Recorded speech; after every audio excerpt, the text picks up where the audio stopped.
Szeretettel köszöntök minden nézőt, aki lehet szűkebb család, lehet tágabb ismeretségi kör, és ki tudja, hogy azon túl is.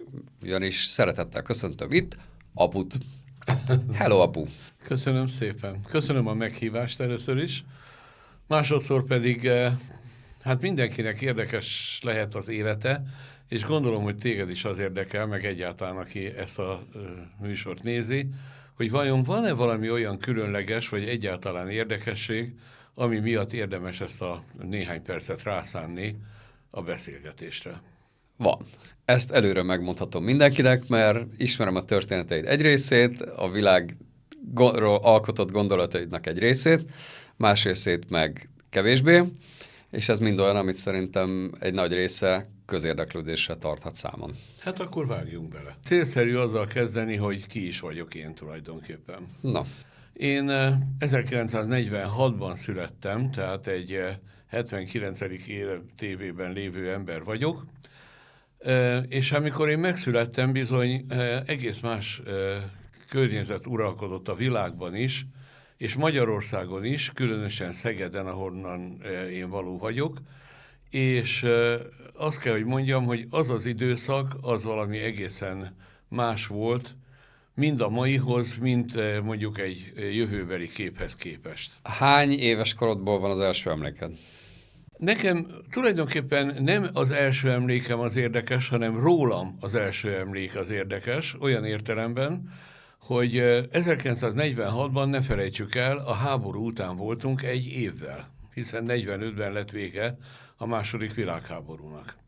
És hát Budapest szétbombázva, Magyarország, mint vesztes ország borzasztó körülmények között, és hát a világ is egy egészen rossz állapotban lévő, Dánia, Ausztria, Franciaország egy része, hát ha nem is éhezett, de bizony komoly gondok voltak az éhínséggel. Hát Magyarországról ne beszéljünk, mert az egy önellátó ország volt korábban, de én 46-ban, mikor megszülettem, rá másfél évre bizony kaptam egy agygyulladást, és hát se antibiotikum nem volt akkor, pláne nem penicillin, hiszen a penicillint Fleming 1928-ban fedezte föl. Az amerikai hadseregnek még itt-ott volt, de hát a béketáborban aztán végképp nem. És hát ott a klinikán a régi gyógyszerekkel, leginkább vizes lepedővel próbálták a lázamat csillapítani. Ilyen értelemben tehát nem nekem van emlékem, hanem azoknak van emlékem, akik hála jó Istennek megmentették az életem. És amit így tudatosan fel tudsz idézni, az ilyen hány? Az 50-es évek, hát ha nem is nyomor, de bizony nagyon-nagyon nagy szegénység, minden vonalon. Tehát iparcikk alig van, különösen az 50-es évek legelején, és hogyha valaki egy rossz szót szólt, akkor bizony elvitte az AVH, ez a magyar KGB, csak az, aki nem tudná.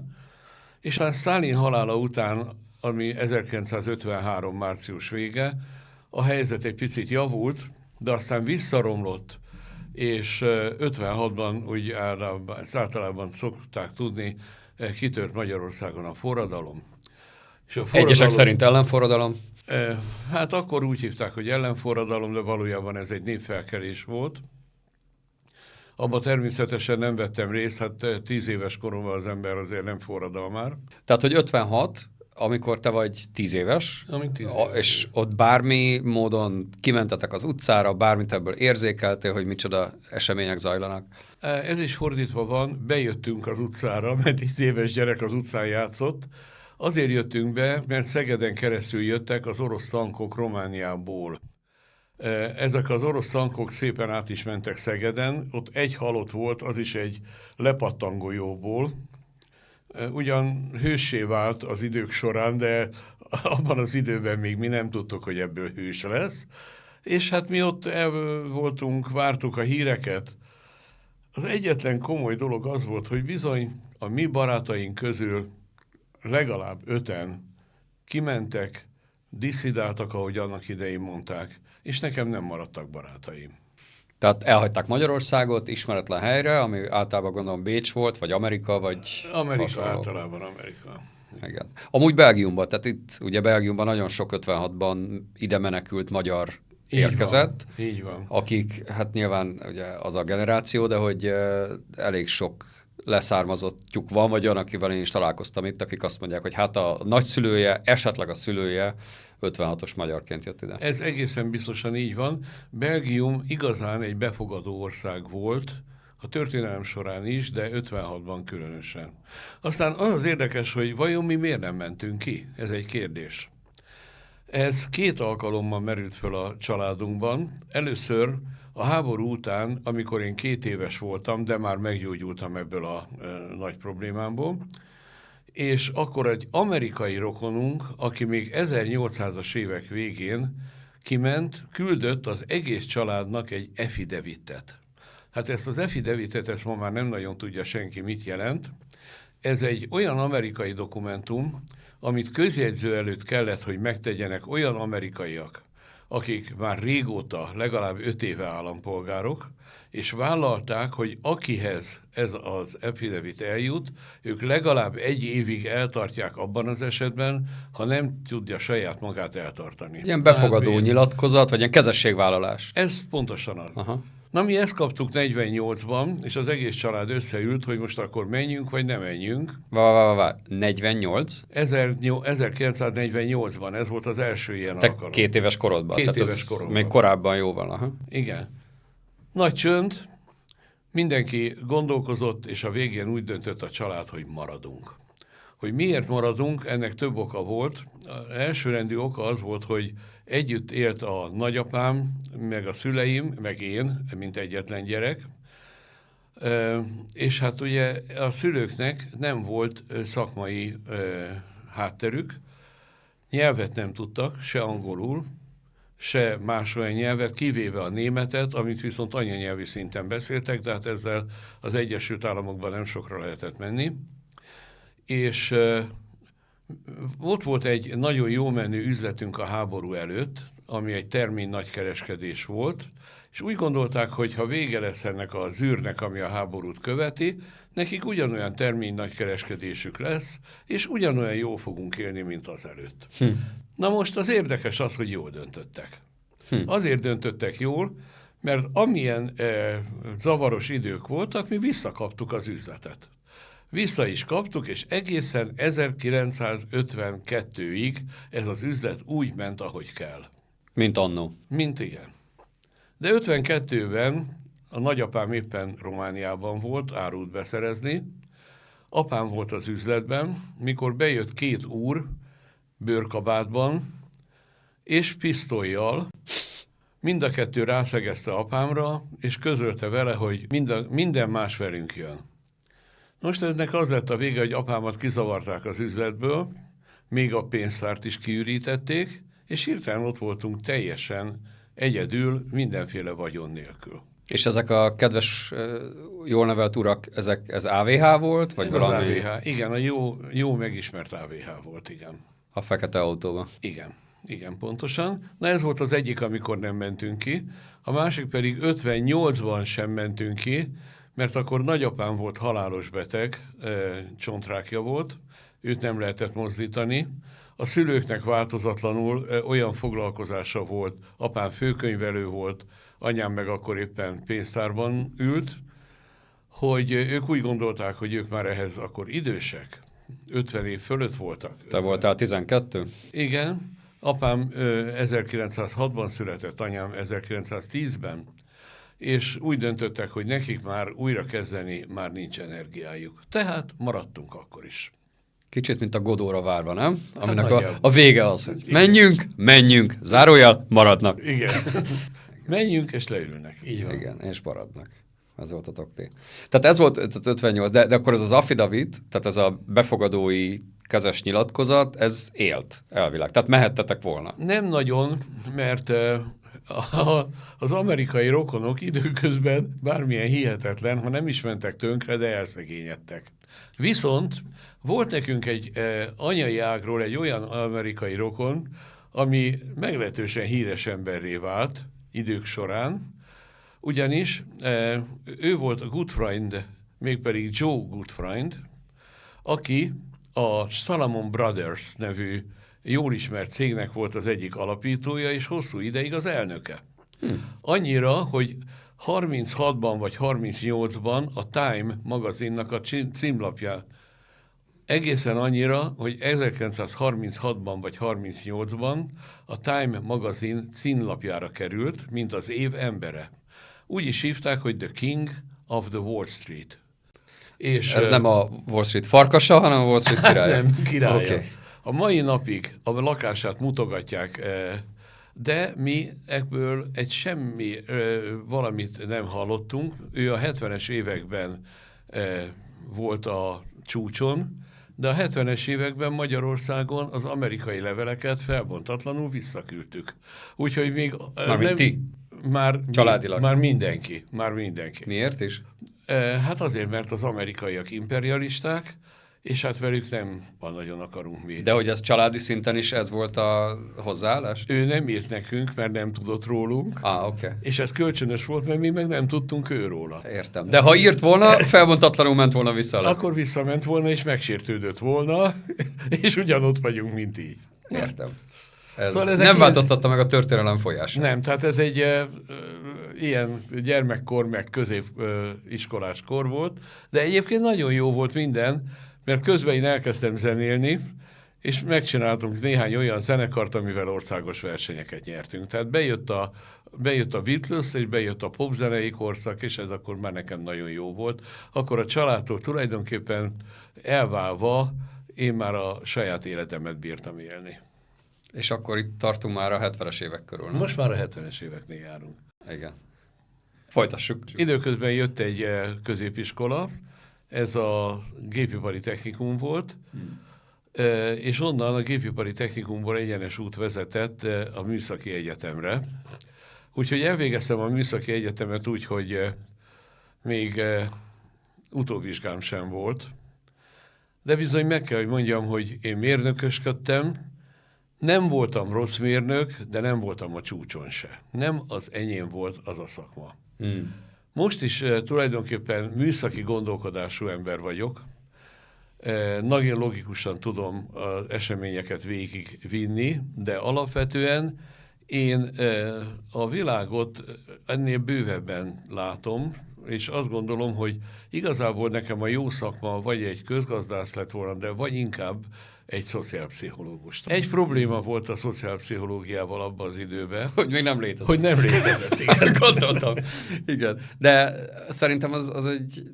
Na, tehát hogy nem kell feltétlenül elsőre eltalálni. Tehát épp úgy, mint hogy nekem a jogi diplomám az élet millió helyzetében meg esetben segített, meg ugyanígy adott egyfajta jogi, meg jogászi gondolkodást. Én sem vagyok jogász, pláne nem ügyvéd vagy jogtudós, de az egy olyan keretrend, vagy olyan gondolkodási mód, ami nagyon hasznos. És akkor arra te ráraksz mást, az meg hozzáad. Szóval nézzük, a műszaki után merre folytatottak a dolgok? Hát a műszaki egyetem után, mint mérnök, először Kiskunfélegyházára kerültem, ott volt egy nagy gépgyár, és nem is akármilyen gépgyár, mert rozsdamentes acélokat gyártott, és tudott hegeszteni rozsdamentes acélokat argonvédőgázzal, ami én 70-ben végeztem, még nagyon nagy szám volt. Na hát oda kerültem, mint gyakornok, és erről majd később vissza fogunk térni egy pillanatra, mert ekkor a Paksi atomerőműnek a teljes rozsdamentes acél hátterét ott gyártották. Ekkor volt az eredeti Paksi atomerőmű gyártása. Paksi atomerőmű 1. Oda kerültem egy bizonyos Simon Péter nevezetű tervezőmérnök alá, és a Simon Péternek volt az a feladata, mint csoportvezető mérnök, hogy megnézze azokat a terveket, amelyeket a szovjetek küldtek, ugye akkor még nem oroszok, hanem szovjetek, és a szovjet szabvány szerint készült tervek, amelyeket a GOST nevezetű szovjet szabvány szerint írtak le és szerkesztettek meg, át kellett írnunk a DIN szabványra, ami a német, a Deutsche Industrie Normen, tehát a DIN. Magyarul nyugatosítani. Nyugatosítani úgy, hogy ahol a keményebb, szigorú feltételeket írt elő a GOST, ott az lett, ahol keményebb feltételeket írt elő a DIN, akkor ott az lett. És ezek a feladatok, amelyek voltak, ezek bizony egy egész nagy tervezőirodának a munkáját tették ki. Talán előreugrok egy picit, vagy nem is kicsit, hogy amikor már tanácsadó voltam, és vállalati tanácsadó, akkor bizony mi Pakson is dolgoztunk elég sokat, és Simon Péterrel bármilyen érdekes, Pakson összetalálkoztam. Ez ugyanis így 20 évvel később? 1994. 25 éve. Igen. Ami nagyon érdekes volt, hogy a Simon Péter a kezdetétől átment Paksra, végigcsinálta az egész építkezést, majd ott maradt, és ő lett a szürke eminenciás, gyakorlatilag ő mindent, az utolsó szögig, utolsó csavarig mindent tudott a paksi atomerőműről, tehát ha valakinek problémája volt, ment a Simon Péterhez. De egy olyan történetet szeretnék most itt elmondani zárójelben, ami szerintem mindenki számára igen tanulságos és érdekes. Ez pedig a következő. A paksi atomerőműre, ha valaki be akart menni, akkor át kellett menni egy olyan sugárzásmérő kapun, ami az egészségileg még nem káros sugárzásnak az 1/3 volt beállítva. De hát tehát mérte, hogy mivel mész be? Igen, mégpedig mérte befelé, és mérte kifelé. És a kettő közötti érték volt az, amit elvileg az atomerőműben valaki megkaphatott. Hát ugye Simon Péter a kezdetétől ment, a reaktortól kezdve az adminisztrációig mindenhol, ahol volt, és szépen ez a kapu mért, és soha nem volt olyan probléma, még mikor összeadódtak ezek az értékek, hogy elérte volna a határértéknek az 1/3. A doziméter, nem az? Nem az volt a doziméter? Hát a Csernobilban volt, a doziméter. Ez egy doziméter, pontosan így van. Ám de egészen váratlanul ez az ember sztrókot kapott, és fél oldala lebénult. Otthon volt, de mindenáron szeretett volna bemenni az ő munkahelyére, mert nem tudta, mennyi van még neki hátra, és CT-vel az agyát megvizsgálták, nem sikerült, még egyszer megvizsgálták meg, kapott még egy MR vizsgálatot is. Szóval, mikor már harmadszor CT-zték, utána megengedték neki, hogy egyszer bemehet az atomerőműbe. És ez az ember, aki 25 évig oda járt, és soha semmifajta sugárzást nem kapott, az orvosi beavatkozás miatt bejelzett a doziméter, és nem engedték be. Tehát lényegesen több sugárfertőzés vagy sugár szennyeződést kapunk akkor, amikor minket vizsgálnak, mint hogyha valaki egy atomerőműbe járkál be és ki. Ez talán egy adalék ahhoz, hogy féljünk-e az atomerőműktől, vagy ne. Igen. Mondjuk gondolom azért manapság az orvosi műszereket kicsit jobban beszabályozták azóta valószínűleg. Bízunk benne. De az atomerőmű valószínűleg nem lazult, tehát ha már akkor is ilyen volt, az valószínűleg így is maradt, ha nem lett még szigorú. Bízunk benne. Igen. A jövő egyébként szerintem nem az ilyen atomerőművé, de hát ez egy másik vonal. Ha érdekes, majd erről is beszélhetünk. Igen.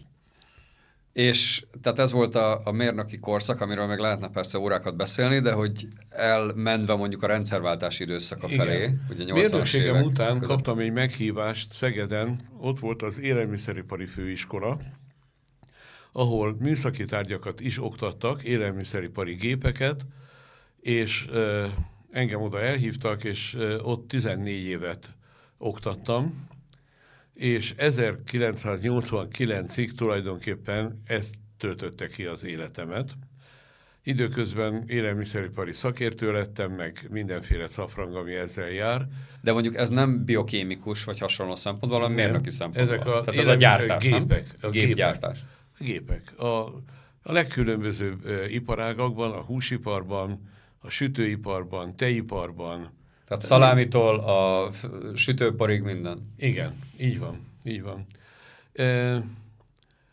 És 89-ben jött a nagy rendszerváltás, és a főiskolára is jött egy felkérés, mégpedig a mezőgazdasági és élelmiszeripari minisztériumból.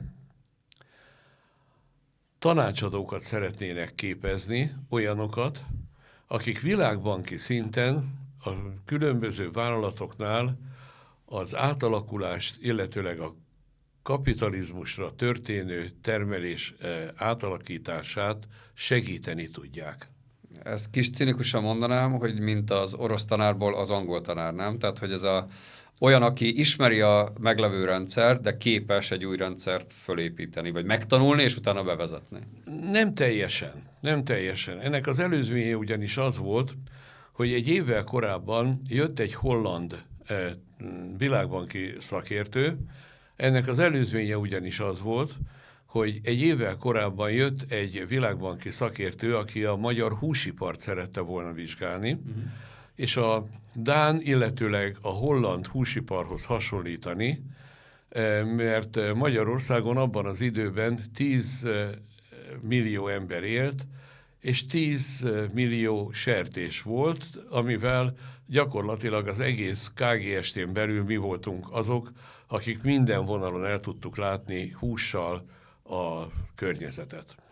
Na most ez az emberrel kellett, hogy jöjjön egy magyar valaki, és engem jelöltek ki. Én voltam vele, végigjártam a 19 húsipari vállalatot, 19 alkalommal tanultam, hogy gondolkozik ő, és hogy gondolkozom én, és emiatt mertem jelentkezni rá egy évre a különböző világbanki tanácsadói helyre, és ez Írországban volt. Én Dublinba kimentem, és úgy jöttem vissza, hogy na itt van vége az én mérnökségemnek, mert én bizony tanácsadó kívánok lenni. És az üzleti tanácsadást tanultatok ott kint, vagy ez ilyen mini MBA-szerűség volt? Mit tanítanak egy ír tanfolyamon egy szocialista országból levő, annak a gondolkodását meg gazdasági rendszerében élő, de valójában a nyugat felé, vagy legalábbis a nyitott rendszerek felé kacsingató valakinek. Tehát, hogy mi az, amit ahogy ezt a kettőt össze tudják hozni, hogy mi az, amit most tudsz, mi az, amit szeretnél, és mi az, amit meg kéne, hogy tanuljál. Na hát ez az. Mi akkor döbbentünk rá, hogy mi mennyire keletiek vagyunk, majd erre mondok egy példát, amikor kim voltunk, és ők is akkor döbbentek rá, hogy mi mennyire keletiek vagyunk, hogy olyan dolgokat kell nekünk elmagyarázni, mint például az áru, mi az, hogy áru, mi az, hogy marketing, mi az, hogy pénzügyek, mi az, hogy fedezeti pont, mi az egy vállalatnál, hogy a vállalatnak különböző szervezete lehet, ugye korábban a szocializmusban egy vállalat szervezet volt, vagy olyan volt, vagy semmilyen, és az állami vállalat volt. Tehát a legalapvetőbb dolgokat kellett először megtanulnunk, és mikor onnan eljöttünk, akkor azt hittük, hogy hát mi most aztán mindent tudunk, a írek pedig azt hitték, hogy ők már mindent elmondtak, tehát mi mindent tudunk. Ezt tudod, hát van ez a... mi ennek a neve? Igen, az a neve, azt hiszem, ez a Dunning-Kruger effekt, ez az angolban. Amikor az van, hogy amikor nem tudsz semmit, az még nem gond. Amikor egy kicsit már tudsz, akkor azt hiszed, hogy már mindent tudsz. Igen, ugye? Tehát ez a magyarban úgy hívják, hogy szakmailag félművelt. Igen, de és utána, hogy elkezdesz még többet tudni, egyre inkább rájössz, hogy hát te nem tudsz semmit, pedig akkor már tudsz valamit, hiszen akkor már annyira beástad magad, és akkor utána eljön egy ilyen középpont, amikor azt mondod, hogy na, most már úgy kb. Arányban van az, amit én hiszek, hogy tudok, és amit valójában Ez tudok. így van. Ez ugye mindig is volt ilyen. Mixátnak van egy elbeszélése a H. Kovácsról, egy olyan Kovács, amelyik le tudta venni az emberek szeméből a hájogot, míg nem egy orvos elment hozzá, és elszörnyűködött, hogy milyen eszközökkel dolgozik el az ember, és elmagyarázta neki, hogy orvosilag mit jelent ez. Onnantól kezdve mindig félrecsapott, és vége lett a tudományának. Tehát a félműveltből a műveltre áttérés az nem mindig egyszerű. Na mindegy, a mi helyzetünk az azért volt érdekes, mert ez a learning by doing, ha már angol kifejezéseket mondunk, ahogy mentünk egyik vállalattól a másikig, tanultuk meg, hogy mit kell csinálni, és mi az, amit elrontottunk. Mert bizony volt, amit elrontottunk. De önmagában, hogy egy szemléletes példát mondjak, amikor az írek felvételiztek, hogy ki jöjjön ki legyen az a 20 ember, aki majd tanácsadóként tér vissza, annak az egész folyamata, az azt lehet mondani, hogy egy iskola példája annak, hogy milyen volt a kétfajta szemlélet, a szocialista, illetőleg a kapitalista. Ha érdekes, ezt szívesen elmondom. Ezt mondd el, légy szíves, de hogy, tehát csak hogy jobban értsem, tehát amikor kim voltatok Írországba, akkor egy elég nagy csoport lehetett, és 20 abból... voltunk. Ja, eleve 20 mentetek, mert azt hittem, hogy abból válogattak le néhányat, aki majd... Nem. Aha. Ez, amiről most beszélek, ez a írországi kimenetel előtt volt, Ja, oké. mert lehetett jelentkezni erre a, hát mondjuk így tanfolyamra, mert ezért több volt az annál, de mondjuk így. Képzés van. Erre a képzésre lehetett jelentkezni. Több mint 50-en jelentkeztünk, Aha. de a keret az 18 plusz 2 fő volt. 2 fő olyan volt, akit a minisztérium eleve kijelölt. De hát 10 emberről volt szó, és aztán még 10 ember tehát összesen 20-an voltunk, akiket kiválogattak, de hogy? Na, halljuk. Először a minisztériumnak a gárdája előtt kellett vizsgát tennünk, és ők a következőképpen nézett ki, egy hatalmas terembe hívtak bennünket, aminek az egyik végén vörös drapériával letakart asztal mögött 8 elvtárs ült. Ezelőtt volt egy darab szék, arra kellett az delikvensnek leülnie, leültem, és néztem ezt a 8 embert. Ebből egy néhányat ismertem innen-onnan, de a többit nem. De ezek még elvtársak voltak. Ezek elvtársak voltak. Okay. És közölték, hogy kezdjem el mondani, hogy melyek azok a területek, amelyekben én profi vagyok. Hát elkezdtem mondani, hagyták, hadd mondjam, tehát megálltunk, és megkérdezték, hogy ez mind rendben van. Most közöljem angolul azt a részét a dolognak, ami engem a legjobban érdekel. Ezt is elmondtam, rendben van, mindenki nézett a papírjához és pontozott. Utána, amikor vége volt, akkor közölték, hogy tudom-e, hogyha kimegyek, akkor a Magyar Népköztársaságot fogom képviselni. Mondtam, tudom, és vállalom. Köszönöm, viszontlátás. Ez volt a magyar oldal. Okay. Ezek után jött az Írországból a vizsga. Az ír vizsga a következőképpen nézett ki. Egy kisebb teremben voltak 3-an, egy olyan asztal mellett, ahol 4 fotel volt. 3-an ültek a fotelban, az egyik fölállt, kijött értem, mondta, hogy nagyon örül, hogy most én itt vagyok, és kérte, hogy foglaljak helyet a 4. fotelben, és kérdezte, hogy jól érzem-e magam, nem izgulok-e, minden rendben van, ez angolul kérdezte, és megkérdezte, hogy egyébként, ha visszamegyek, mit szeretnék csinálni? Ezt a szakmát? Ha majd visszajönnél. Ha sikerül minden, és visszajövök, és tanácsadó leszek, akkor ilyen tanácsadással akarok foglalkozni, vagy most ez csak úgy hobbiból jöttem el. Én mondtam, hogy ha tényleg jó, akkor én tényleg a tanácsadással szeretnék foglalkozni. Biztos vagyok én ebben? Mondtam, biztos vagyok. Hát nagyon szépen köszönjük, ennek nagyon örül. Szoktam-e színházba járni? Mondtam, hogy igen. De nézd. Erre fölmondtad a szemöldököt, gondolom. És kérdezte, hogy és a világban jártam-e már néhány helyen? Mondtam, jártam, ott. Jaj, nagyon örülünk. Köszönöm szépen, mondta, és kikísért. Utólag tudtam meg a kétfajta pontozásnak a százalékos arányait. A magyar vonalon a nyelvtudást értékelték 40%-ra a 100-ból. A szaktudást értékelték 10%-ra, és további a fennmaradó rész pedig az, hogy vajon jó ember leszek-e, hogyha visszajövök, szakmunkás leszek-e, dolgozom-e, és ebbe a szakmában maradok-e. Tehát ez volt, tehát még egyszer döntően az egésznél a nyelvtudás és a szakma. A ír vonalon a nyelvtudás 15%-ra értékelték mindössze, a szaktudást is 15%-ra értékelték, és 50%-ra értékelték a hozzáállást. És utólag megkérdeztem, hogy mi ez és azt mondták, hogy hát ha valaki nem tud jól angolul, akkor ha a hozzáállása olyan, úgy is megtanul, hiszen kell az angol nyelv, és hogyha a hozzáállás nincs meg, az attitűdje nincs meg, akkor soha az életben nem fogja ezt a szakmát vinni. Ügyes. Ezzel azt hiszem, mindent elmondtam ezzel a kétfajta vizsgával. Hát szerintem az attitűd fogalma az valószínűleg alapból ismeretlen volt az elvtársaknál, meg a legtöbb helyen. Tehát, hogy azt meg nem értik, hogy az az egésznek a motorja. Tehát, hogyha az van, akkor majd a többi jön. Ha ezt mondom, akkor hadd mondjak egy másik sztorit, mert tehát abból van rengeteg.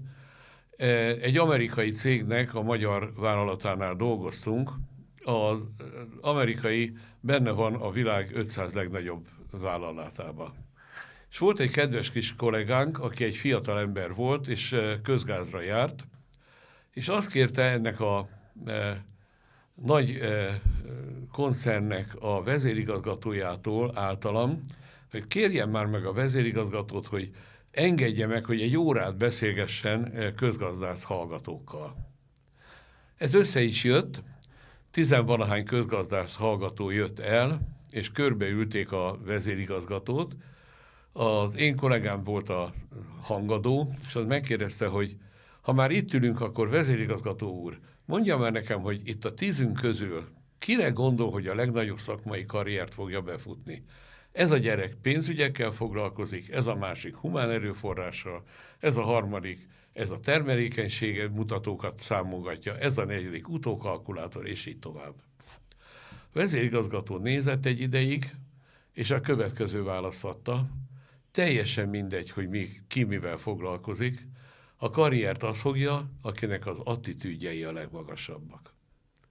És ezt egy életre megjegyeztem. És látom a világban mindenütt, ha az attitűde, a hozzáállás olyan valakinek, akkor bizony sikeres lesz, ha pedig nem, akkor ha a szakmának a csúcsok csúcsán van, egy nagyon jó szakember lesz, el is fogják ismerni, de komoly karriert nem fog befutni.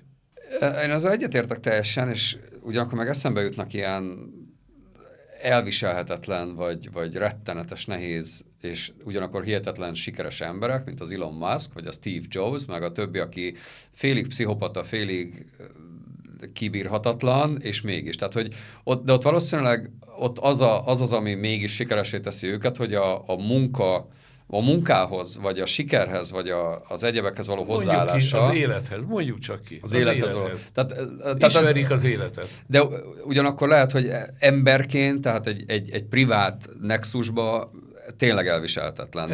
Ez így van. Ugye ez egy szakmai szempontú. Ez annyira így van, hogy a legjobban ez a művészetekben csúcsosodik ki. Hát egy Mozart nemhogy elviselhetetlen volt, hanem egyszerűen kibírhatatlan. József Attila, akinek ugye a költészete tényleg a világszínvonal fölött van, egy olyan természettel volt megáldva, hogy menekültek tőle. Tehát ez semmit nem jelent szakmai oldalról, hogyha az attitűdje viszont olyan, ahogy beszéltünk. Igen. Visszatérve kicsit az ír időszakra, meg az ott tanultakra, tehát hogy kicsit így hátrébb lépve, azért ott elindult benned egy olyan felismerés, hogy te a régi világba éltél, a régi alatt értendő a szocializmus, a keleti blokk, a nyugat nem értése, és elindult egy ilyen nyitás, meg kinyílás benned is az üzlet felé. Mit jelent az, hogy a dolgokat a maguk komplexitásába megérteni, és egy olyan szemlélettel, ami végső soron egy teljesen új fejezetet nyitott meg. Igen. Amit mondasz, az valóban így van, de ennél komplexebb a kép. Ugyanis a szocializmus, fogalmazzunk ezt így, nek különböző periódusai után egy olyan bomlási folyamat indult el valamikor a 80-as években, ami után az ember egyre jobban érdeklődött a társadalmi folyamatok iránt. Megjegyzem, nekünk volt az egyetemen egy olyan tárgyunk, ami politikai gazdaságtan néven futott, ami gyakorlatilag a marxi, tehát a Karl Marx által lefektetett anyagokra épült, de a kapitalizmusnak a politikai gazdaságtanát mondta el. Én nekem ez egy kedvenc tárgyam volt. Imádtam. De ezt a 70-es években tanultad. 70-es évek. Még ez a 70-es, én 70-ben végeztem, tehát ez 68-70 között. Jó tanárunk is volt. aki nem csak a pozitívum vagy negatívumokat is mondta. Volt ugyanennek egy második része, a szocializmus politikai gazdaságtana, de ez körülbelül olyan volt, hogy hogyan kell 3 tojásból rántottát csinálni, tehát egy abszolút alapfogalmaknak az a fogalma. De ami a marxi, a kapitalista alapfogalom, az bizony nem csak, hogy jó volt, hanem azt szerintem a mai napig érvényes. Ezt nem szokták ma megemlíteni, sőt, hogyha valaki ilyet mond, akkor egyes helyeken kipellengérezik, de én nekem nagyon mély meggyőződésem, hogy az a rész, ami a kapitalizmusnak az alaptevékenységéről szólt, Marx zseniálisat alkotott. De hogy pont itt van a különbség, hogy a leírás rész, a diagnózis, az tökéletes lehet. Tehát, hogy az nagyon pontos lehet. Az, hogy utána hogyan akarod megváltoztatni, mit kell ezzel csinálni, és az a helyes út, az egy egészen más kérdés. Így van. Annál is inkább, mert semmit nem változtattak meg abból, amit Marx leírt. Semmi köze nem volt annak. Amit annak idején Lenin, meg Sztálin, meg a többiek csináltak, az egy kemény, szép, nagy diktatúra volt, a proletár diktatúrának hívott rendszer. A marxi tanokhoz semmi a világon. Semmi köze nem volt. És mi volt tehát mi ebben a leírásban, amire azt mondod, hogy a mai napig egy pontos diagnózisa a kapitalista Ezt rendszernek? szívesen elmondom, mélyebben kell kezdenünk. Meg kell tudnunk, hogy mi az, amiről tulajdonképpen Marx beszélt. Marx ugyanis azt mondta, hogy van a társadalomnak az a rétege, a termelő erőknek mondta ő, amelyek valójában a társadalomnak az előrejutásához effektíve munkával hozzájárulnak. A lyoni takácsok, a Microsoft programjai, a különböző fajta gépek, berendezések, bármi, tehát az effektíve a társadalom erőit, amit ő így mondott, hogy termelési erő. Tehát amivel értéket lehet előállítani. És utána vannak a termelési viszonyok, amelyek azt mondták, hogy ezt az erőt milyen körülmények között lehet hasznosítani. És ezt ő végigviszi a különböző történelmi korokon, és ezek közül csak említést szeretnék tenni 2-ről. Tehát Marx különböző társadalmi viszonyokra vetítette ezt a felfedezését. Tehát így például a feudalizmusnak akkor lett vége, amikor az első ipari forradalom, az a termelő erők megelőzték a feudalista társadalmat. És jött a korai kapitalizmus. Az imperializmus akkor jött be, amikor a termelő erők túlnőtték a korai kapitalizmusnak a nagyon primitív, nagyon egyszerű Dickensi változatát, és jött egy társadalmi váltás. És ugyanúgy jött a szocializmusnál, amikor kellett volna, hogy jöjjön a legfejlettebb országba, de ez elmaradt. De ami az érdekes, és nagyon mélyen hiszem azt, hogy a termelőrök a mai napon ugyanígy túlnőtték a társadalmi viszonyokat, úgyhogy mi most egy olyan fajta társadalmi változás előtt állunk, amely véleményem szerint teljes mértékben objektív, tehát nem az embereken, nem különböző uralkodókon, nem különböző fajta pártokon, hanem magán az egész társadalmon múlik. Az objektivitás ugye azt jelenti, hogy nem szubjektív, tehát nem az embereken múlik, hanem ettől függetlenül megvalósul. És egy ilyenfajta társadalmi változás, ez bizony előttünk áll, senki nem tudja véleményem szerint, hogy merre fölé megy el, de mivel ezek a termelőerők, beleértve most már a mesterséges intelligenciát, beleértve az informatikát, beleértve a géntechnológiát, és beleértve azokat a tudományokat, amikről még nem is tudjuk, hogy mennyire fontosak, ezek bizony túlnőttek azokon a régi szabályokon, és ezt mutatja 1000 jel. Mutatja az a jel, hogy a társadalom teljesen szétszakadt. Olyan multinacionális cégek jöttek létre, amelyek kormányokat tudnának megvásárolni. Nem csak megdönteni, megvásárolni. Vannak olyan emberek, ez a bizonyos 10%, akiről beszélünk, a felső 10%, Vagy 1%. Igen, akiknek a vagyona egész egyszerűen irreális. Semmi fajta olyan társadalmi háttér nem indokolja ezeknek a vagyonoknak a létrejöttét, hogy akkor, amikor még változatlanul Afrikában itt-ott komoly éhínségek és komoly járványok pusztítanak, akkor ilyen vagyonok létrejönnek. Tehát azt akarom ezzel csak mondani, hogy olyan társadalmi feszültségek vannak, amelyeket a termelő erők lényegesen jobban túlnőttek. Tehát magyarul most is egy ilyen változás alatt állunk véleményem szerint, és ennek a változásnak ez a mozgatórugója. Szerintem ez teljesen így van. Amit feltennék mondjuk kérdést, hogy az információ áramlás, tehát nem médiát mondok, hanem információ áramlás, mert ez a Gutenbergi könyvnyomtatás és annak a hatása a társadalomra. Ugyanígy a tévének a megjelenése, vagy a tömegmédiának a megjelenése, és annak a szerepe mondjuk a második világháború eszkalálódásában. Tehát, hogy a médium, meg az információ megosztás, áramlás, manipuláció, ezeknek a szerepe, ez is egy termelő eszköznek a része, vagy ez egy külön? Nem, ez termelőeszköz. Igazából a termelőerőknél vannak alap, és van ugye a felépítmény. Az alap az, aki effektíve a termelőerő, a szónak a régi értelmében, a felépítmény pedig, aki ezt kiszolgálja. Ebben benne van a társadalomnak a informatikai része, benne vannak a kommunikációs csatornák mindegyike, benne van az egyház, bármennyire nem tetszik ezt kimondani, de igenis az egyház kiszolgálja a társadalmi rétegeket, mert másképp néz ki Luther előtt, és másképp Luther után a társadalom, és benne van minden olyan művészet, amelyik a társadalmi művészethez valamilyen módon kapcsolódik.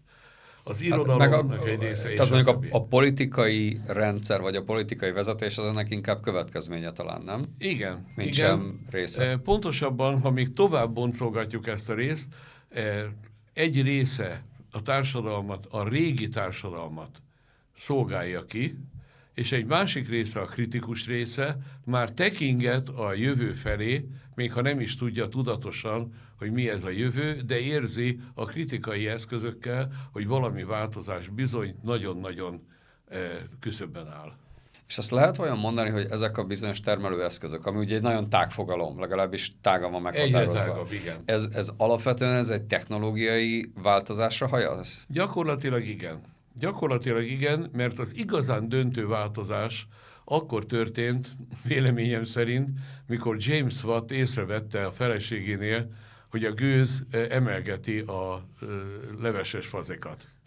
Mert onnantól kezdve megállíthatatlan a dolognak. Ugyanúgy, mint a biológiában engem az a rész érdekelne, de nagyon, az az első molekula, amelyik megmozdult.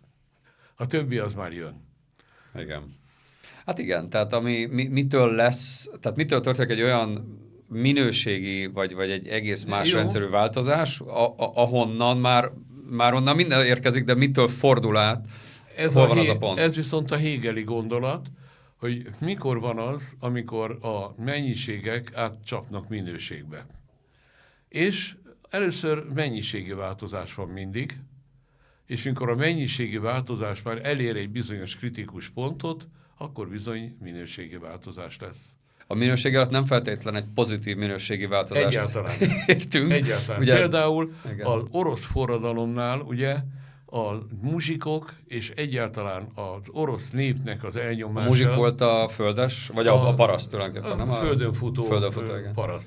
A jobbágy, vagy igen. hogy hívjuk. Tehát ezeknek a minősíthetetlen élete jutott el odáig, hogy csak kellett egy vezér, ez volt ugye Lenin, amelyik hirtelen egy minőségi változást hozott.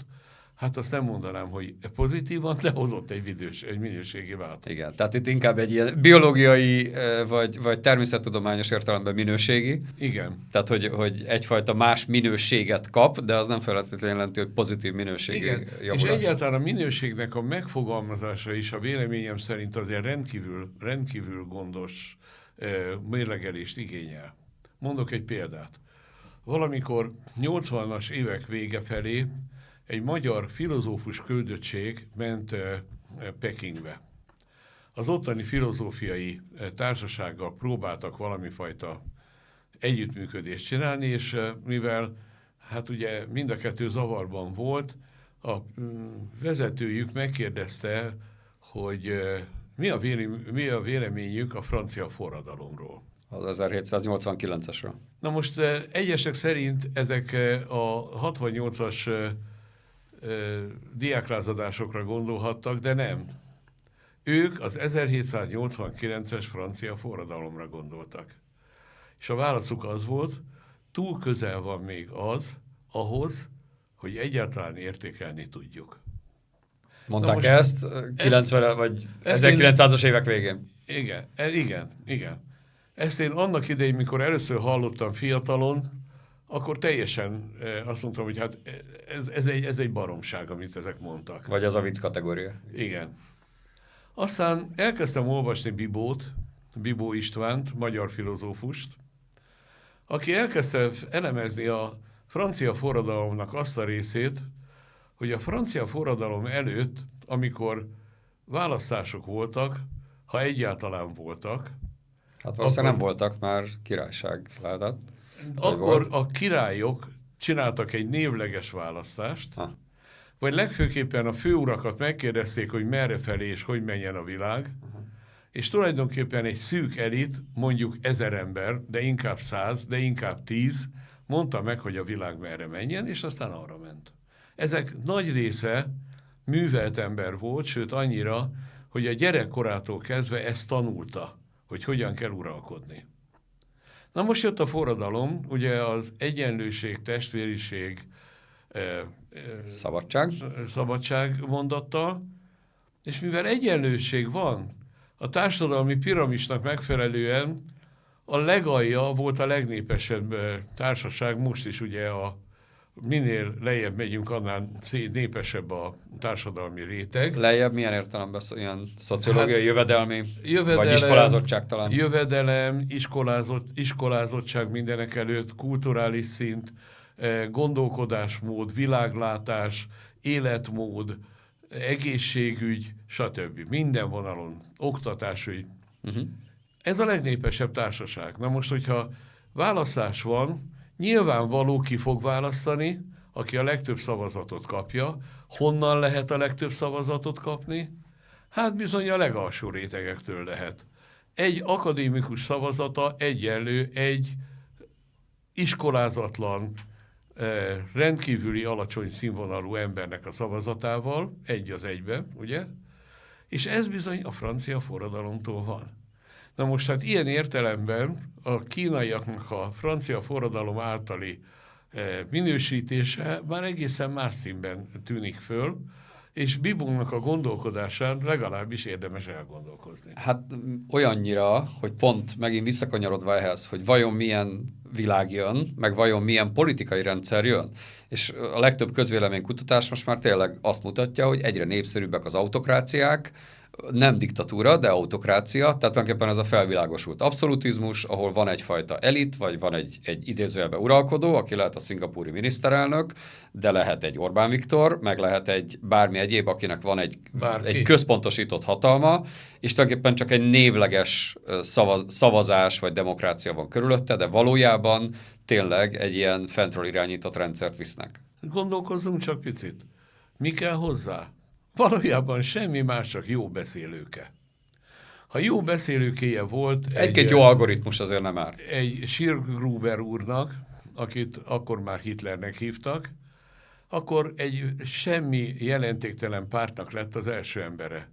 De olyan jól beszélt, és annyira tudott hatni a tömegekre, hogy volt idő, amikor 90% fölötti támogatást kapott. Hát igen, akkor ugye nem algoritmusról beszéltünk, hanem médiáról, meg igen.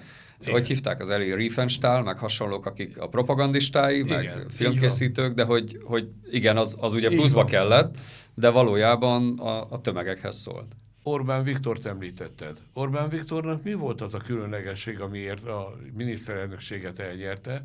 Jó volt a beszélőkéje. Jó volt a beszélőkéje, nagyon jó retorikus képességei vannak, okos gyerek, és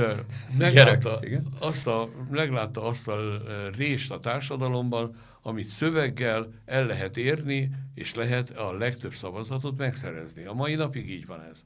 De hát tudunk még egy jó pár példát mondani, hogy egész egyszerűen az ember nem érti, hogy kerülhetnek emberek a csúcsra, anélkül, hogy a legkisebb olyan attitűd, ugye most visszajött, vagy tudás, vagy háttér, vagy gondolkodásmód, vagy világlátás, vagy jövőbeli képesség, vagy társadalmi felelősség állna mögötte. És akkor itt jön erre a szkeptikus ellenvélemény, aki azt mondja, hogy hát lám, ezek a nagy tudású, komoly egyetemeken nevelkedett, világlátott, nyelveket beszélő idézőjelbe elitek, azok, akik világgazdasági válságot idéztek elő, akik háborút indítottak, és a többi, és a többi. Tehát, hogy ugye ez az ellenpont, hogy pusztán azért, mert valaki olyan szinten van, az még nem jelenti azt, hogy a jó irányba viszi az országot. Semmi nem indokolja. Semmi nem indokolja, de ez nem azt jelenti, hogy én pessimista vagyok, de nem jelenti azt, hogy optimista vagyok sem. Ugyanolyan esély van arra, hogy a dolgok visszafelé mennek, mint ahogy előre mennek. Mint ahogy a Magyarország az utóbbi 4 évben egyértelműen stagnál, vagy visszafelé megy. Kérem, erre semmi előny nincs, és semmi. A történelem egyébként nem jó indulatú, vagy rossz indulatú, hanem közömbös. És ez a közömbösség ad némi reményt, hogy hát, ha jó irányba mennek a dolgok. Az már inkább a mi egyéni optimizmusunk talán, de szerintem ez egy marha nehéz kérdés. Tehát, hogyha abba belegondolsz, hogy hogyan lehet mi a jó társadalmi berendezkedés, ugye? Tehát mi az a rendszer, ami, ugye a demokráciának is lehetnek elég sok árnyalata, meg a szociáldemokrácia, vagy egy svájci típusú állandó népszavazással megerősített demokrácia. Tehát sokfajta van. De hogy vajon mi az a társadalmi berendezkedés, ami egy társadalomnak megfelel, vagy úgy kérdezem talán, ugye, hogy egy adott termelési közeg, vagy hát a termelési viszonyokhoz visszatérve, egy adott technológiai fejlettség fokán megfelel egy adott társadalomnak. Igen. Ez az egyik. A másik meg, hogy tulajdonképpen mire optimalizálsz. Tehát, hogyha arra optimalizálsz egy társadalmat, hogy mondjuk a vezetőség hatalomban maradjon, mint ahogy számos társadalomban ezt látjuk, igen. akkor annak egész más prioritásai lesznek, meg eszközrendszerei, mint ha arra optimalizálsz, mint mondjuk Szingapúr, aki azt mondja, hogy kicsik vagyunk, kitettek vagyunk, vannak korábban ellenséges, de most már barátságos szomszédaink, de szeretnénk a szolgáltatásainkat felfejleszteni, egy nemzetközi kikötő, meg központi helyet, tehát egész másra optimalizál. De hogy ugye abba is, hogy ezt kitárgyalja le, hogy ezt most a legszélesebb néptömeg kapja meg ezeket az előnyöket a demokrácia és a jogegyenlőség jegyébe, és ehhez keresünk egy rendszer. És közben tönkre megy az ország, még egy mellékesen, hiszen ha mindenki jól jár, ha mindenkinek szétosztjuk a vagyont. Igen, ugye ennek is vannak különböző módozatai, hogy meddig terjed a jólét társadalom, vagy a támogató, meg egyebek. Tehát, hogy ugye az a kérdés, hogy milyen rendszer, és milyen cél mentén. Mondjuk így, hogy akarják-e az emberek a változást, akarják-e, hogy egy ilyen társadalom jöjjön, vagy marad a Candid és a Panglossmester, hogy műveljük kertjeinket. Mindenki hagyjon minket békén. Meg volt ez a létező világok legjobbika. Legjobbika, igen. Ja. És nem vagyok hajlandó kimenni az utcára, és nem vagyok hajlandó végig gondolni se, hogy milyen legyen. Ez a létező világok legjobbika. Tehát ez is lehet. Minden lehet, rendkívül sok változós a függvény, és ami a legfontosabb, nincs előttünk példa. Már mire jó példát mondasz? Rossz se. De mire? Arra, hogy merre kell egy társadalomnak mozdulnia. Arra nincs előttünk jó példa.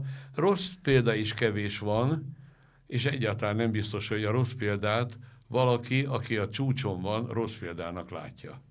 Például ott van egy sztálini kor például, csak egy játszó. A sztálini korra sok mindent rá lehet mondani, de az, hogy jó társadalom lett volna, azt azért talán nem. Erős túlzás, igen. Elég, ugye? És mégis most megint kezdenek feltűnni Sztálin képei, megint azt mondják, hogy na az volt a szép idő, amikor a nehézipar fejlődött, és a többi, és a többi. Tehát nem mondhatjuk ki hogy az egy rossz társadalom volt egy csomó embernél, és nem mondhatjuk ki, hogy jó társadalom volt egy tömegeknél. Szóval Tehát ez a helyzet. Igen, én abszolút értem, tehát nem vitatkozok veled, csak hogy ez egy ugye morálisan teljesen elfogadhatatlan dolog, mert egy olyan relativizmust vezet be, hogy hát tulajdonképpen semmi sem fekete vagy fehér, semmi sem jó vagy rossz, hanem minden attól függ, hogy honnan nézed. Tehát végső soron, ha azt mondod, hogy azért mondjuk az emberi jólét a szó legtágabban meghatározott értelmében azért az egy pozitívum, akkor próbáljunk már arra optimalizálni, hogy még az ember ne halljon meg 30 évesen, mert olyan higiéniai, meg orvosi körülmények között él, hanem éljen minél tovább. Meg lehetőleg ne halljon éhen, hanem azért legyen már valamiféle. Igen. Nem, meg mondjuk ne legyen csonthülye, hanem legyen valami oktatás vagy munka lehetőség. Mondjuk ki, akkor jó a társadalom, ha a társadalom többségének, mégpedig jelentős többségének a társadalmi jóléte előre megy, javul. De látod, ez sem igaz, mert vannak mondjuk olyan fundamentalista ideológiák, ahol abszolút nem ez a cél. Az is igaz. Ugye? Tehát, hogy ez megint a mi nézőpontunk, hogy neked, meg nekem, meg úgy mondjam, az ismeretségi körünknek, vagy bárkinek, ez fontos. De hát van olyan, akinek ez másodlagos. Nem fontos, de másodlagos. Igen. Tehát azért ez egy borzasztó dolog, nem? Hogy ez a fajta relativizmus, hogy akkor most hol van, tehát hogy nincsenek egy objektív mércéje, hogy az ember az teljesedjen ki. Igen. De azt hiszem, hogy eléggé elmásztunk most a filozófia irányába. Igen. Miközben az én életemről volna szó. Hát igen, de inkább a te gondolataidról szerintem, az sokkal érdekesebb. Mondjuk az életed is nagyon érdekes, de amiket megtanultál, megláttál, meg ahogy látod. Ami egyáltalán nem biztos, hogy így van. Ezt is megtanultam. Igen. Na hát igen, ez tényleg akkor... De akkor mi az igazodási pont, nem? Tehát, hogy mi az, amihez képes mondod, hogy ez így helyes. Mert akkor kanyarodjunk vissza, igenis, ugye az eredeti szakmára, az egy mérnöki szakma, igen. Ahol azért a mérnökségben ott azért nem az én véleményemen múlik, hogy összedől-e az a ház. Tehát ott vannak olyan fizikai, meg természeti törvények, amit be kell tartani, mert különben kifolyik a víz, meg leszakad a híd. Igen. Na akkor menjünk a mérnökségre. Hát a mérnökségnél én most azt látom, hogy bizony, mint az igazán komoly szakmákban, a mérnökségnek is vannak fokozatai. Hát az első és legalsó fokozata, amikor valaki egy nagyon egyszerű gépet valamit tervez, mint tudom, egy ajtózárat, vagy egy gépnek a valamilyen gépelemét. Egy mikrofont. Igen, egy mikrofon, tehát bármi, ez az első lépés. A második, amikor eljut oda, hogy egy gépet, egy önálló berendezést tervez meg, de még nem ez a tető, ezután jönnek a rendszerek. Na most abban a pillanatban, ahogy egy mérnök rendszerben tud gondolkozni, akkor az a mérnök egy jó mérnök. Tehát a rendszerre, ha most veszünk mondjuk egy tejipart, hogy legyen az élelmiszeriparban, ha én tudok gyártani egy vaj készítő berendezést, akkor én egy egészen jó mérnök vagyok. De ha arra vagyok képes, hogy ezt beleillesztem abba a rendszerbe, ami a tej beszállításától egészen az ember szájáig tart, beleértve ennek a logisztikáját is, akkor nyilván egy olyan mérnök vagyok, aki a társadalmi szinten valami nagyobbat alkotott. És aztán vannak olyan mérnöki tevékenységek, amelyeknek nagyon nagy a társadalmi kihatása. Ilyen például az építészmérnök, akinek például, hogy néz ki egy ház, hogy jelenik meg egy városnegyed, annak bizony hatalmas társadalmi kihatása is van. Egy hídépítő mérnöknek, és így tovább, és így tovább. Hát vagy gondolj bele, ugye az informatika korában, ott meg hát különösen, tehát tényleg ott hogyan hozol létre egy olyan fajta rendszert, ahol az információ áramlik hasonló módon, és annak milyen társadalmi kihatása van. És mit gondolsz, tehát létezik olyan, hogy összehozzuk az előző témákat, van olyan, hogy társadalommérnökösködés? Tehát egy társadalmat lehet-e mérnöki módszerrel, rendszerben lehet mérnöki alakítani? módszerrel, de vannak olyan exakt tudományok, vagy legalábbis exakt közelítő tudományok, például a közgazdaságtan, aminek váratlanul hatalmas társadalmi háttere is lehet. Mondok erre egy példát. Kína, ugye valamikor a 20-as, 30, a múlt század, sőt, mondok erre egy példát. Kína Mao Zedong idejében bizony egy erősen elmaradott ország volt.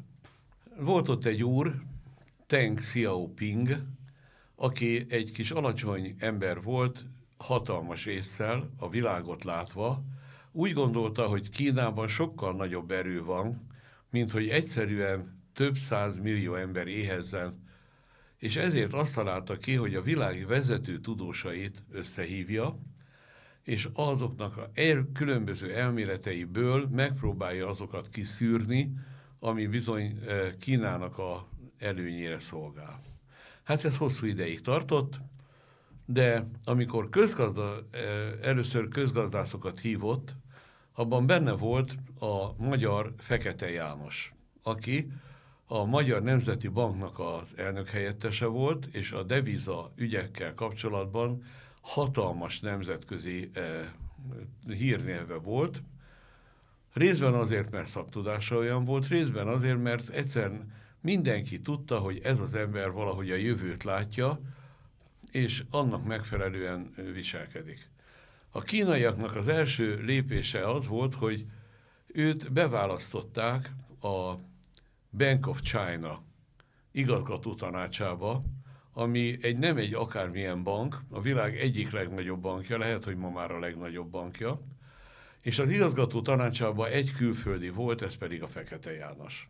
Annyira nagy volt a tisztelete, hogy amikor már nagyon beteg volt, akkor az egész kínai Bank of China igazgató tanács eljött Pekingből Budapestre, hogy őt ne kelljen utaztatni. De a véleményét akkor is kérték.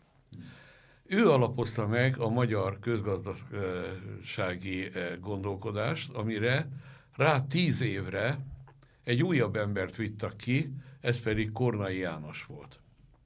Kornai János, aki a tudományoknak a csúcsa, egy rendkívüli, precíz, nagyon-nagyon gondolkodó ember, aki végig gondolta a kínai társadalomnak a lehetőségeit, és egy 2 hetes előadás sorozatban elmondta a véleményét, mint utólag kiderült, nem csak ő, hanem másik 8-10 embernek is ugyanígy elmondták a véleményt. Erre a kínai politikai bizottság tagjait hívták el, akik jegyzeteltek, írtak és beszélgettek erről. A lényeg az, hogy ennek a Deng Xiaoping által indított, de ezekkel az emberekkel együtt, és a többi hasonló nagy névvel együtt, Kína ezt a mai, nem tudom, kapitalizmusnak, nem tudom, szocializmusnak, nem tudom, diktatúrának nevezett társadalmi formációt viszi, amiben bárhogy is nézzük, 400, de egyesek szerint 600 millió ember a szegénysorból fölkerült egy polgári szintre, autója van és lakása van, ami minden esetre az egyik legnagyobb társadalmi változás véleményem szerint az újkorban. És mi lett a vége? Kornai János a halála előtt írt az ésben az élet. És mi lett a vége? Kornai János a halála előtt írt egy nagy cikket. Az a címe, hogy Frankensteint alkottam. A tudós felelősségéről beszél, hogy ő elmondta azt a vonalat, ami véleménye szerint a legjobb lehet, amivel fel lehet emelni a tömegeket. A kínaiak mindezt elfogadták, nem csak ő, hanem a többieknek a gondolatát is, és eljutottunk oda, hogy ez a hatalmas ország lehet, hogy veszélyeztetni fogja az európai civilizációt. Nem fogja, véleményem szerint, mert olyan a kulturális különbség, de már ő a közgazdász, aki közgazdász, még egyszer, tehát nem társadalomtudós, nem politikus, hanem közgazdász, eljutott oda, hogy társadalmi szinten tette magát felelőssé azért, amilyen a véleménye következtében kialakult helyzet. Ez szerintem egy tökéletes válasz erre a kérdésre, hogy lehet-e egyrészt társadalommérnökösködni a közgazdaságtan, meg adott esetben a rendőrség vagy egyéb erőszakszervezetek, meg a médium vagy médián, meg hasonló csatornákon keresztül. Ez az egyik része, a másik meg, hogy jó-e az végső soron. És ugye megint, ha az a fokmérő, hogy az egy társadalom minél nagyobb szeletének a jóléte érhető így el, nyilván hozzá tartozik, hogy milyen áron. Hogy Igen. ez azzal jár, hogy mondjuk nincs szólásszabadság, vagy egyéni szabadságjogok, vagy hasonlók, de végső soron, ha tényleg ennyi ember kikerül a mély szegénységből, vagy sanyarú sorsából, akkor lehet, hogy azt kell mondani, hogy igen. Tehát, hogy ez egyik része, a másik meg, amit mondasz, hogy mi a tudós, vagy a szakértőnek, idézőjelben a mérnöknek a felelőssége. Igen, van itt azért még egy kérdés, amit azért ne kerüljünk meg. Ez pedig az, hogy vajon a demokrácia, vagy pedig egy kínai rendszerű autokrácia bizonyul-e az emberek szempontjából jobbnak, vagy rosszabbnak. Hát a termelőerők szempontjából bármilyen rossz ezt kimondani, de bizony az autokrácia jobban működik, de a fejlesztéseket tekintve, és a jövőt tekintve meg a demokrácia megy jobban. De nem lehet azt mondani, hogy az egyik fehér, a másik fekete, mert bizony ezek az autokráciák, beleértve Szingapurt, ugye beleértve Kínát, hát van itt egy csomó ilyen, beleértve Vietnámot, ugye, hát nem mondhatjuk, hogy nem egy fejlődőképes ország, és ugyanakkor van egy csomó demokrácia, amelyeknek bizony látjuk a dekadencia jellegét. Sajnos ki kell mondanunk, hogy Belgium is valahol itt fogható meg, mert itt Nyugat-Európának ez a nagyon fejlett része bizony nem egyenletesen fejlődő, hanem egyfajta stagnáló, dekadenciába hajló, visszahajló pályát ír le, legalábbis én, ahogy kívülről látom.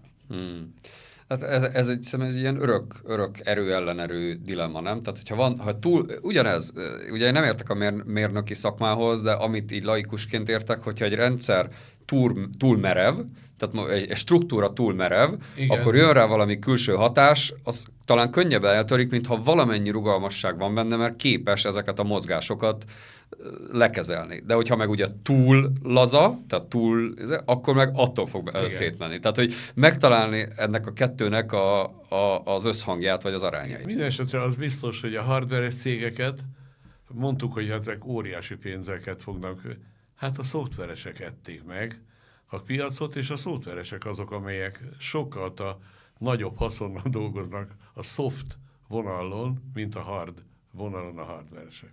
De ez lehet, hogy rossz példa.